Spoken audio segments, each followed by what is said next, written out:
जाती है। घी डाल के सोएंगे तो रात को नींद कभी नहीं खुलेगी, 6, साढ़े 6, 7 घंटे के बाद ही खुले। और बच्चों को तो जरूर करें, इससे और एक फायदा होगा, स्मरण शक्ति बढ़ेगी। ठीक है, तो अब एक ही कागज पर ये 3 प्रश्न थे, तीनों उत्तर दे दिए। अब आगे जिस कागज में ये प्रश्न आएंगे उत्तर नहीं दूंगा। अभी है हाई ब्लड प्रेशर, रक्त का ऊंचा दबाव, अस्थमा, पेट की कब्जी, और इसमें भी फिर आ गया है त्वचा का कालापन, वो मैं उत्तर दे चुका हूं। अब मैं आ जाता हूं ब्लड प्रेशर हाई है। वैसे तो ब्लड प्रेशर हाई और लो होना ये काल्पनिक चीज है, कभी बाद में चर्चा करूंगा, लेकिन अगर आपके मन में बैठ गई है तो इतना ही जान लीजिए कि आपको जब लग रहा है और डॉक्टर कोई कह रहा है कि आपका बीपी हाई है, तो समझ लीजिए इसको बागवती जी दूसरे सूत्र में कहते हैं कि रक्त की अम्लता बढ़ी हुई है, एसिडिटी बढ़ी हुई है। अब रक्त में अम्लता है तो अम्लता को खत्म करने के लिए क्षारीय चीज खाएं, क्षार चीज खाएं, क्षार। अब क्षार वाली चीजें क्या है? सबसे अच्छी क्षार की चीज है मेथी, सब्जी के रूप में भी और दाने के रूप में मेथी। दूसरी क्षार वाली चीज है, आप में से जैन है तो वो नहीं खाएंगे, लेकिन जो जैन नहीं है उनको बता देता हूं, गाजर। तीसरी क्षार वाली चीज है कोई भी ऐसा फल जिसमें रस नहीं है, कोई भी ऐसा फल जिसमें रस नहीं है। सेब ये क्षारीय है, केला ये क्षारीय है, अमरूद ये क्षारीय है। कोई भी ऐसे फल याद रहेगा आपको जिसमें रस नहीं है, ये सब क्षारीय है। सब्जियों में पालक क्षारीय है, बैंगन क्षारीय है। आलू के बारे में कहते हैं ना अम्लीय ना क्षारीय, वो बीच का है। तो जो सब्जियां आपको क्षारीय हैं और जो मसाले माने औषधियां क्षारीय, इनका उपयोग करें तो अम्लता अपने आप कम होगी, तो ब्लड प्रेशर कम होगा, तो ट्राइग्लिसराइड कम होगा, मोटापा भी कम होगा, सब कुछ कम होगा आपका। तो हमेशा याद रखें। तो मेथी दाने का उपयोग मैंने बता दिया है, पानी में डाल के रात को छोड़ दें, सुबह उठकर दाना चबा के खाएं, पीछे से पानी पिए। गाजर का उपयोग बता दिया, कद्दूकस में घिसें, गाजर ले लें, वो कद्दूकस की गाजर को खा लें। और क्षारीय चीज मेथी की सब्जी रोज खाएं, पालक की सब्जी रोज खाएं। हरे पत्ते की कोई भी सब्जी क्षारीय होती है, हरे पत्ते की कोई भी सब्जी क्षारीय होगी, और फल जिसमें रस नहीं है वो सब क्षारीय होंगे। बस याद इतना ही रखें। तो आप अगर उपयोग करेंगे तो हाई ब्लड प्रेशर तो जाएगा ही, उसके साथ ब्लड कोलेस्ट्रॉल कम रहेगा, ट्राइग्लिसराइड कम रहेगा, मोटापा कम होगा, पेट आपका कम होगा, और उसके अंत में हार्ट अटैक आएगा नहीं। ब्लॉकेज भी है तो निकल जाए। और एक क्षारीय चीज मैं भूल गया बताना, लौकी, दूधी। सब्जियों में सबसे ज्यादा क्षारीय कोई चीज है तो दूधी, माने लौकी ज्यादा खाएं, दूधी ज्यादा खाएं, और उसका रस भी पिए, कच्ची दूधी का तो और अच्छा है। जितने भी हाई बीपी के मरीज हैं उनके। अस्थमा, अस्थमा भी जो एक बीमारी है ना, वो वायु के प्रकोप की बीमारी है। तो अस्थमा ज्यादा है तो इसके लिए जो मैं बहुत बार बोल चुका हूं, फिर बोल रहा हूं, दालचीनी ये क्षारीय है, दालचीनी का उपयोग करें शहद के साथ। शहद क्षारीय है तो दालचीनी, शहद। शहद नहीं ले सकते तो गुड़।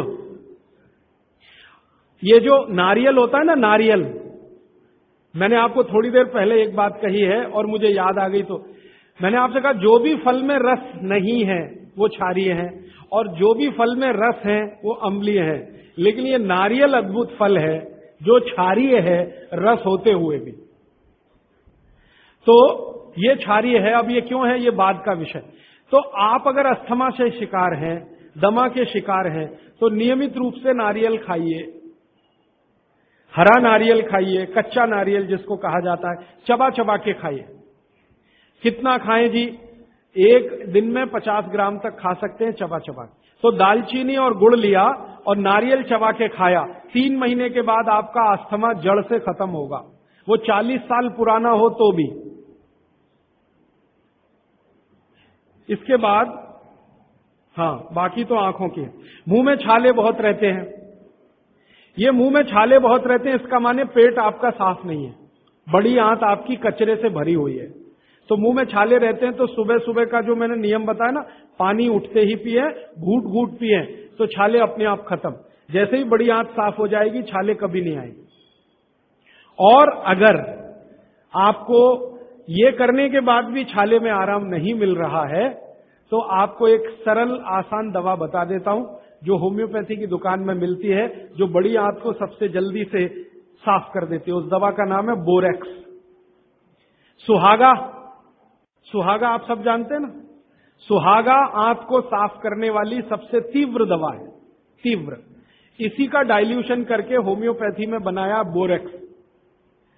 तो ले लें, किसी भी होम्योपैथी की दुकान से खरीद लें, 30 पोटेंसी में या 200 पोटेंसी में। इसके 3 ही खुराक लेंगे तो जीवन भर के लिए छाले की बीमारी आपकी आएगी नहीं, क्योंकि ये तुरंत बड़ी आंत को साफ करता है। पानी करेगा, धीरे धीरे करेगा।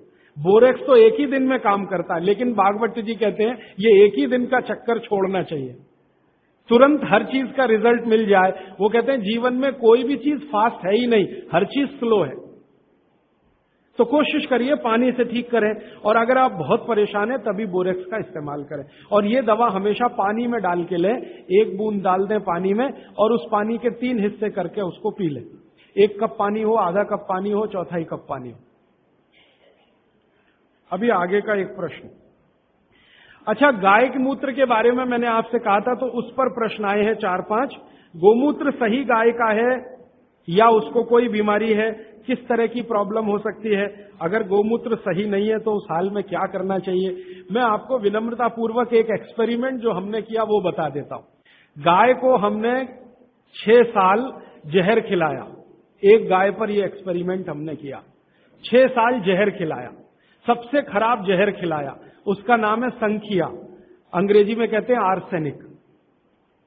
तो हमने गाय को दिया, चारे में मिलाकर दिया, बहुत मामूली मात्रा में, क्योंकि हम जानते हैं ज्यादा देंगे तो गाय मर जाएगी। हमें यह देखना था कि ये थोड़ा थोड़ा जहर देते हैं तो उस पर असर क्या आता है। तो 6 साल जिस गाय पर हमने ये प्रयोग किया, वो गाय अभी भी जीवित है, अभी भी जीवित है और स्वस्थ है, तंदुरुस्त है। हमने हर बार उसको संख्या दिया और हर दिन उसके मूत्र में टेस्ट किया, आया कि नहीं आया। क्योंकि ऐसे कहते हैं ना, खाओ तो सब कुछ आने ही वाला है मूत्र में और ब्लड में। तो 6 साल लगातार उसको संख्या खिलाने के बाद भी उसके मूत्र में 1.0000 में चले जाएं, उतना भी संख्या कभी नहीं आया। अद्भुत है ये। अब मुझे पुरानी बात इसमें जोड़नी है। बहुत लोग कहते हैं ना, गाय के गले में शंकर भगवान का निवास है, वो शायद शंकर जी ने पी लिया।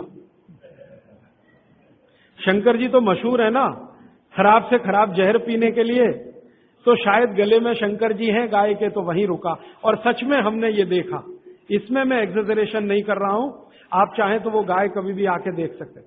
हमने उसके गले के आसपास महसूस किया 6 साल में एक ब्लू कलर का रिंग बन गया है, ब्लू कलर का, और वहां से ब्लड निकाला, उसको टेस्ट किया तो उसमें पूरा संख्या है, माने आर्सेनिक है।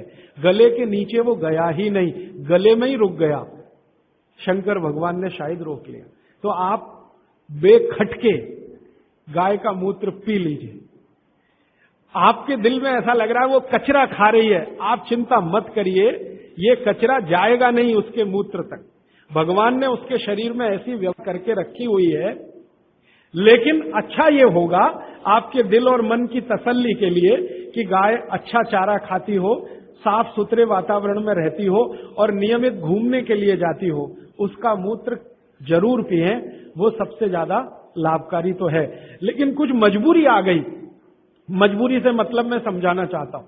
आप एक ऐसी जगह रहते हैं जहां गाय कचरा ही खाती है और आपको ऐसी कोई गाय मिल ही नहीं रही है जो शुद्ध चारा खाती हो और बराबर घूमने जाती हो, और आप किसी बीमारी से तड़प रहे, परेशान हैं, और वो बीमारी में आपको गोमूत्र चाहिए ही, तो बिना संकोच के ले लें। उसका हानि तो नहीं करेगा, कुछ फायदा ही कर जाए। गोमूत्र के बारे में अब तक की जो रिसर्चेज हैं वो ये हैं कि इसके साइड इफेक्ट है नहीं। शरीर पता है क्या करता है, आपने मूत्र ज्यादा भी पी लिया तो ये शरीर 20 मिनट के बाद उसको पेशाब के साथ अपने आप ही निकाल लेता है, रहने ही नहीं देता उसको। तो थोड़ा ज्यादा पी लिया या खराब पी लिया, वो निकल ही जाएगा, जो काम का है उतना ही रह जाएगा। अब गाय का ऐसा भगवान ने बनाया है, इसलिए भागवत जी कहते हैं कि ये विशेष तरह का एक जानवर या प्राणी है जो भगवान ने बहुत सोच समझ के बनाया। तो गाय के बारे में इतना। अच्छा, अर्थराइटिस के लिए किसी ने पूछा है, अर्थराइटिस के अब जितने भी प्रश्न आएंगे उनका एक ही साथ ही उत्तर है कि अर्थराइटिस की समस्या अगर बहुत गंभीर है और डॉक्टर आपको कोई ये कह रहा है कि जी ऑपरेशन करा लो, तो हाथ जोड़कर कहता हूं ऑपरेशन तो कभी मत कराना, क्योंकि आप जिस स्थिति में हैं उससे भी ज्यादा खराब हो जाएगी। इस हिंदुस्तान के भूतपूर्व प्रधानमंत्री श्री अटल बिहारी वाजपेयी ने दुनिया के सबसे बड़े डॉक्टर से ऑपरेशन कराया था, नहीं कराया? स्पेशल चार्टर्ड प्लेन भेजकर अमेरिका से उस डॉक्टर को बुलाया, डॉक्टर राणावत, और उसने दुनिया के सबसे अच्छे घुटने कप्स लाकर अटल जी को फिट किए हैं। अटल जी को देख लीजिए आप, पहले तो थोड़ा चल लेते थे, अब तो चलना ही बंद हो गया, सिर्फ व्हील चेयर पे ही रहते हैं, और वो खुद कहते हैं कि मैं पहले से ज्यादा तकलीफ में हूं। तो आप मत करिए। फिर आप बोलेंगे जी क्या करें, डॉक्टर बोलता है ऑपरेशन मत कराइए। आप क्या करें, अर्थराइटिस के लिए जो सबसे अच्छे कॉम्बिनेशन भागवत जी के हैं उनका उपयोग करिए। उसके लिए सबसे अच्छा वो बोलते हैं चूना खाइए, चूना क्षारीय है, अम्लता को कम करता है, ज्यादा अम्लता बढ़े तो अर्थराइटिस होता है, तो चूना खाइए। खाने का तरीका मैंने बता दिया, दही में, छाछ में, पानी में, जूस में, और एक दिन में अर्थराइटिस के पेशेंट 2 ग्राम खा सकते हैं, स्वस्थ आदमी तो 1 ही ग्राम खाए। चूना खाइए, मेथी दाना लीजिए, क्षारीय है, और सबसे क्षारीय चीज जो है वो है हार सिंगार का पेड़। हार सिंगार देखा है? परिजात हार सिंगार, छोटा सफेद रंग का एक फूल आता है और केसरिया डंडी होती है। सफेद फूल और केसरिया डंडी, बहुत तेज खुशबू है, रात को ही खिलता है। रात रानी भी कुछ लोग कहते हैं, हार सिंगार कहते हैं। ये पेड़ के जो पत्ते हैं वो ब्रह्मांड में सबसे ज्यादा क्षारीय माने जाते हैं, जो भी औषधियां। तो इसके पत्ते कहीं भी मिल जाएं, 4-5 पत्ते पीसिए, पीसकर पानी में डालिए, खूब उबालिए। पानी इतना उबालिए कि थोड़ा कम हो जाए, आधा रह जाए, फिर ठंडा कर लीजिए, फिर वही पानी चाय की तरह से चुस्कियां ले लेकर सवेरे खाली पेट पीजिए। मैंने ये देखा है, गंभीर से गंभीर अर्थराइटिस पेशेंट को हफ्ते 10 दिन में ही रिलीफ कर देता है। तो ये कहीं भी मिल जाए, नहीं मिले तो हार सिंगार का पौधा गुड़वांचरी में है, तो आप थोड़े पौधे बंटवा दीजिए, सब अपने घर में लगा लें, गमले में हो जाता है आसान। और कुछ खाली स्पेस है तो जरूर, क्यों, ये हर घर में रहे पेड़। कारण क्या है कि आज अर्थराइटिस ही सबसे ज्यादा तकलीफ दे रहा है लोगों को। सुगंधी तो आएगी, नींद अच्छी देगा, जहां आपका बेडरूम है उसके पीछे जरूर लगा लीजिए, और उसका पत्ता आपको अर्थराइटिस से मुक्ति देगा। और दोनों तरह की अर्थराइटिस, रूमेटिड और ऑस्टियो, दोनों ही खत्म होती है इस हार सिंगार के पत्ते से। आइसक्रीम कब खा सकते हैं? कभी भी नहीं, कभी भी नहीं। और अगर आइसक्रीम खा ही रहे हैं, आप कहते हैं जी मन नहीं मानता, स्वाद है और मुंह को लग गया है, अब क्या, तो इसका एक उपाय बता देता हूं। आइसक्रीम खाइए और पीछे से गर्म पानी में घी मिला के पी लीजिए, तो जो कुछ भी तकलीफ वो करने वाली है उससे आप बच जाएंगे। ना खाएं तो सबसे अच्छा। दालचीनी सौंठ का काढ़ा ये लोग जरूर पिए, जिनको अस्थमा है, जिनको अर्थराइटिस है, माने वायु के रोग हैं, वो दालचीनी का काढ़ा जरूर पिए, गुड़ मिला के। मूंगफली और तिल जरूर खाएं। भगवान की दी हुई तिल दुनिया की सबसे अद्भुत वस्तु है। मैं तो आपको कहता हूं, जिंदगी भर मोटापे से बचना है, हार्ट अटैक से बचना है, आपको अर्थराइटिस से बचना है, तो रोज खाने के बाद तिल खाएं, चबा चबा के। काला तिल मिले तो बहुत अच्छा, नहीं तो सफेद ही खाएं।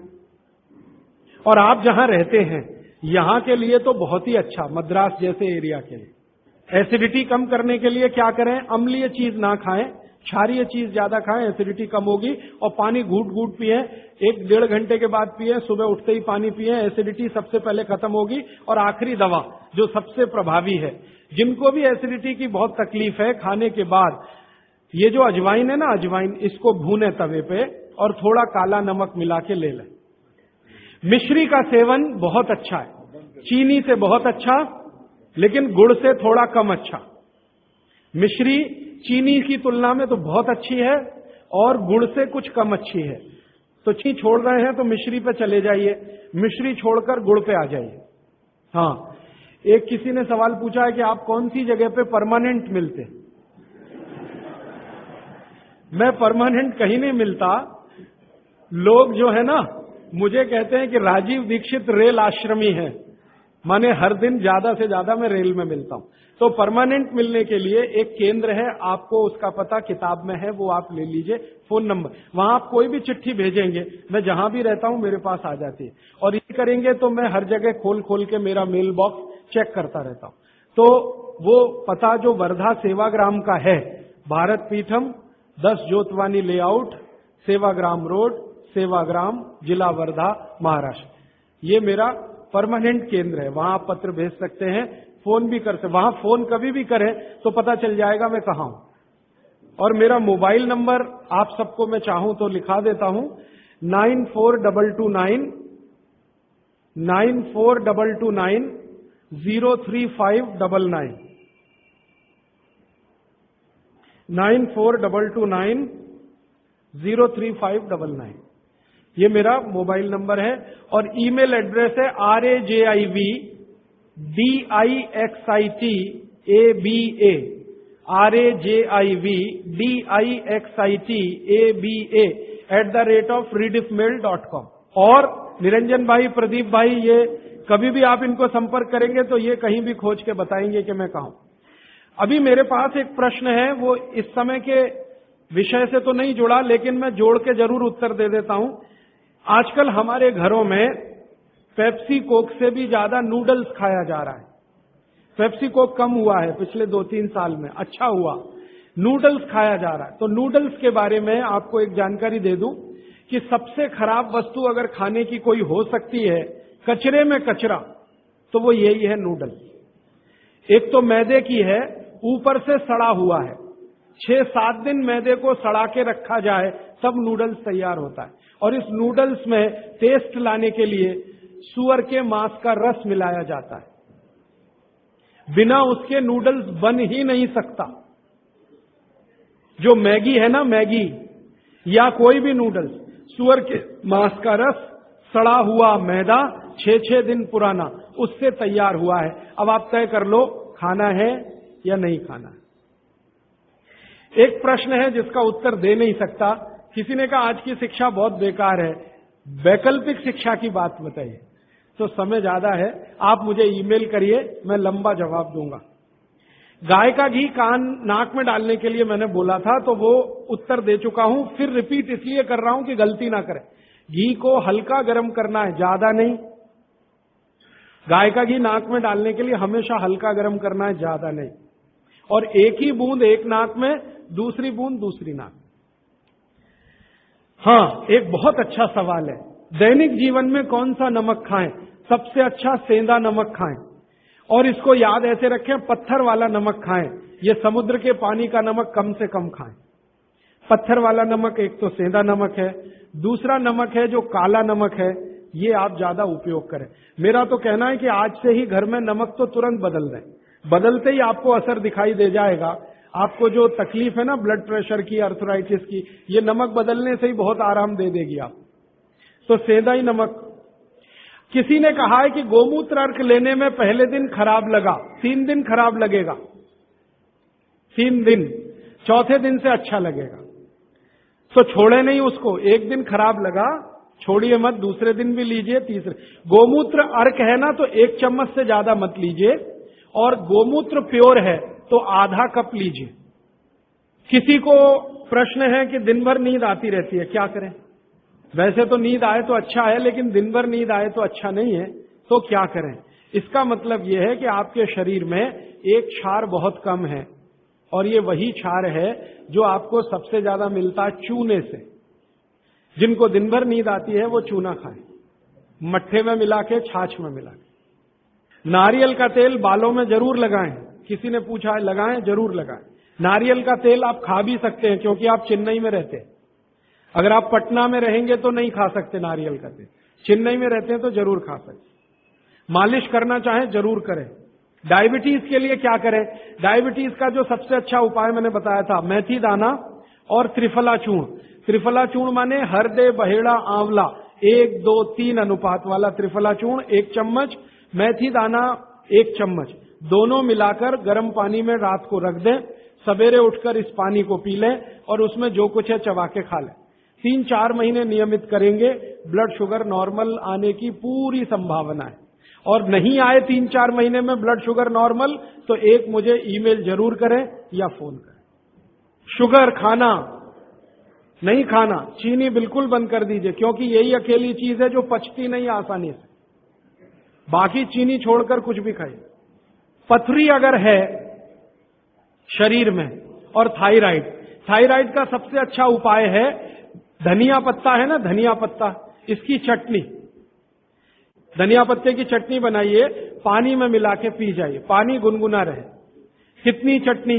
1 चम्मच चटनी, उसमें कुछ डालिए मत, नमक मिर्ची कुछ मसाला नहीं, खाली धनिया पत्ते की चटनी। और जब तक धनिया मिल रहा है तो ये हरे पत्ते की चटनी, धनिया मिलना बंद हो जाए तो सूखा धनिया। ये धनिया जो है ना, थायराइड की सबसे अच्छी दवा मानी जाती है। पथरी, पथरी जिसको भी है वो चूना कभी ना खाएं, ये याद रखें। कहीं भी शरीर में पथरी है तो चूना कभी ना खाएं। तो फिर क्या खाएं? एक दवा है पत्थर तोड़ दवा, क्या बोलते हैं आप उसको? पाखंड भेद। शोभा कांत जी के यहां वो दवा है पाखंड भेद, कहीं भी मिल जाएगा। तो आप इसका काढ़ा बना के पिए। ये जो पाखंड वेद है ना, इसका काढ़ा पानी में डाल के उबाल के, और ये दवा आसानी से होम्योपैथी में उपलब्ध है। और इसी दवा का होम्योपैथिक नाम है बर्बेरिस, बर्बेरिस वल्गैरिस। पाखंड वेद का बोटैनिकल नाम है बर्बेरिस वल्गैरिस। ये किसी भी होम्योपैथी की दुकान में मिलेगा। वो पूछेगा कैसे दूं, तो कहना मदर टिंचर में दो। ये कोई भी घर में रखिए आप, बिल्कुल निसंकोच इस्तेमाल करते हैं, साइड इफेक्ट कुछ नहीं है इस दवा का। बर्बेरिस वल्गैरिस मदर टिंचर ऐसा बोलिए तो ये हल्के गुलाबी रंग की होगी, डार्क कलर की भी हो सकती है। इसकी 10-10 बूंदें 1/4 कप पानी में डालकर दिन में 3-4 बार पिलाएं। 1 महीने 1.25 महीने में सारी पथरी टूटकर निकल जाएगी। और नहीं तो पाखंड वेद जो दवा मिले आयुर्वेद की, उसका काढ़ा बना के 15-20 दिन ले लें। काढ़ा जल्दी तोड़ता है पत्थर को, बर्बेरिस को समय ज्यादा लगता है।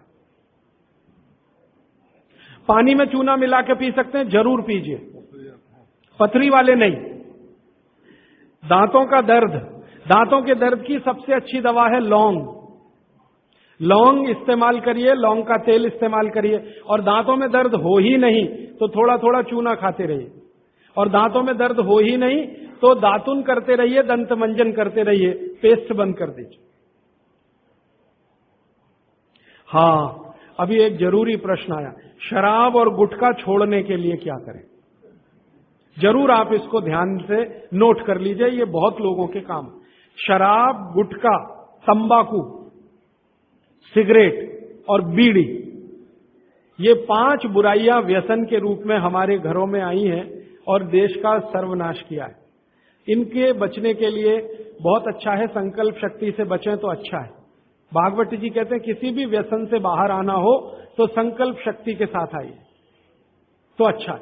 नहीं है संकल्प शक्ति तो दवा का उपयोग करिए। तो क्या दवाएं हैं आपके पास? सबसे अच्छी दवा है शुद्ध गाय का मूत्र, अर्क नहीं, शुद्ध गाय का मूत्र। दूसरी दवा आपके घर में है अदरक या सौंठ। जिनको शराब से छुड़ाना है, बाहर निकालना है, उनको एक और सौंठ ज्यादा खिलवाइए, रस पिलवाइए अदरक का, सौंठ का काढ़ा बना के दीजिए, गुड़ मिला के दे सकते हैं सौंठ का काढ़ा बना के। और गोमूत्र पीने को बोलिए। नियमित रूप से अगर आधा कप भी गोमूत्र पिया तो 1.25 महीने में शराब छूट जाती है। शराब जो पीते हैं, बीड़ी सिगरेट जो पीते हैं, उनके शरीर में एक केमिकल बढ़ जाता है, उसका नाम है सल्फर। और सल्फर को कम करने के लिए सल्फर ही चाहिए। आयुर्वेद में कहा है ना कि विष को विष मारता है, तो सल्फर बढ़ता है। तो सल्फर कम करने के लिए बाहर से सल्फर चाहिए, और बाहर का सबसे अच्छा सल्फर गोमूत्र में है। सर्दी जुकाम, सर्दी जुकाम ज्यादा है, बार बार है, सबसे अच्छी दवा है। आप अगर बच्चों के लिए ले रहे हैं तो कफ दूर करना है उनका, कफ नाशक सबसे अच्छी दवा मैंने पहले दिन बताई थी, शहद है। दूसरी, शहद नहीं लेते तो गुड़ है, तो बच्चों को गुड़ दीजिए ज्यादा। एक, उनको चूना भी दे सकते हैं, चूना कफ का भी नाश करता है, वात का तो करता ही है, कफ का भी करता है, तो चूना दे सकते हैं। गाय का घी नाक में डाल सकते हैं।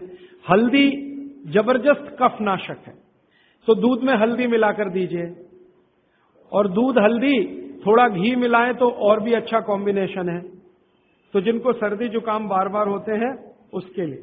पित्त बढ़ा है तो क्या करें? देशी गाय का घी खाइए। देशी गाय का घी गरम गरम पानी में डालकर पिए तो सब पित्त को शांत करेगा। और दूसरी चीज मैंने पहले बता दी है, अजवाइन और काला नमक, ये भी पित्त बढ़े तो शांत करेगा उसको। एक मेरे पास डिफिकल्ट केस है, ये मुझे व्यक्तिगत रूप से मिले। कोई एक महिला है, उसकी लंबाई लगातार बढ़ रही है, ये मुझे शाम को मिले 4 बजे। बाल उड़ गए तो क्या करें, बाल कम हो गए तो क्या करें, बाल झड़ रहे हैं तो क्या करें? तीनों में एक उपाय है, दही को तांबे के बर्तन में रखें, 5-6 दिन खूब खट्टा हो जाए, हरा हरा हो जाए तो इसको बालों में मालिश करें। 1 घंटे के बाद बालों को शीकाकाई से धोएं। हफ्ते में 1 दिन जरूर करें। त्रिफला शहद और गुड़ के साथ, सबसे अच्छा है गुड़ के साथ, सुबह खाएं, और दूसरा चाहे तो शहद के साथ भी खाएं। त्रिफला को औषधि के रूप में लेना है, औषधि ऐसी जो धातुवर्धक है तो सुबह ही खाएं। और त्रिफला को रेचक के रूप में लेना है, माने पेट साफ करे, तो रात को ही खाएं सोने के पहले। बहुत ज्यादा छींकें आती हैं, नाक से पानी गिरता है, थोड़े दिन चूना खिलाएं और गाय का घी नाक में डालें। 15-20 दिन में छींकें भी बंद होंगी, पानी गिरना भी बंद। केवड़ा डालकर जल पी सकते हैं क्या गर्मियों में? केवड़ा एक होता है ना, आयुर्वेदिक औषधि है। केवड़ा डाला हुआ जल सिर्फ गर्मियों में, मार्च, अप्रैल, मई, जून, बारिश जैसे ही शुरू हो केवड़ा वाला जल बंद कर दीजिए। केवड़ा और एक होता है खस, ये दोनों मिलाया हुआ जल गर्मियों में। अर्जुन की छाल लेने का समय सवेरे का, काढ़ा बनाकर दूध में नहीं तो पानी में, शक्कर नहीं मिलाएं उसमें, गुड़ मिलाएं, अर्जुन की छाल। टॉन्सिलाइटिस की रेमेडी, टॉन्सिल्स की सबसे अच्छी रेमेडी हल्दी। हल्दी का दूध बच्चों को रात को पिलाएं, टॉन्सिल नहीं होगा। पिपरमेंट के बारे में किसी ने पूछा है, आप शाम को 4 बजे मिले, मैं थोड़ा विस्तार से बता दूं। यूरिक एसिड अगर शरीर में जमा है तो मैंने आपसे बार बार कहा है क्षारीय चीजें ज्यादा खाएं, एसिड निकल जाएगा। सबसे अच्छी क्षारीय चीज गोमूत्र पी लें, यूरिक एसिड एकदम साफ कर देता है गोमूत्र, लेकिन प्योर गोमूत्र। उड़द की दाल दालों का राजा है, बिल्कुल सही है, लेकिन दही के साथ नहीं। खाली उड़द की दाल खाइए, दालों का राजा है, बिल्कुल सही बात है, दही के साथ नहीं। दही के साथ ये जहर है। सुबह दूध पी सकते हैं, मैंने मना किया है, सुबह जूस पीना है, दोपहर को छाछ और रात को दूध, लेकिन पीना ही है अगर तो आंवले के साथ पिए, ना पिए तो अच्छा, सुबह का दूध ही पीना है तो आंवले के साथ। मोटापा कम करने के लिए उपाय बता दीजिए, आप लिख लीजिए इसको, नहीं तो याद कर लीजिए। जिनको भी मोटापा कम करना है उनको क्षारीय चीजें ज्यादा खानी है, तो मैंने आपसे कहा गाजर खाइए। गाजर नहीं खा सकते, दूध ही खाइए। अब खाएं कैसे? गाजर को कद्दूकस में घिसिए और उसके लच्छे बनेंगे। फिर थोड़ी एक और क्षारीय चीज आपको आजकल उपलब्ध है, सेब। सेब पूरा क्षारीय होता है, तो सेब को कद्दूकस में घिसिए, दोनों बराबर मात्रा में मिला के सुबह पेट भर के खा लीजिए। 3 महीने लगातार खाइए।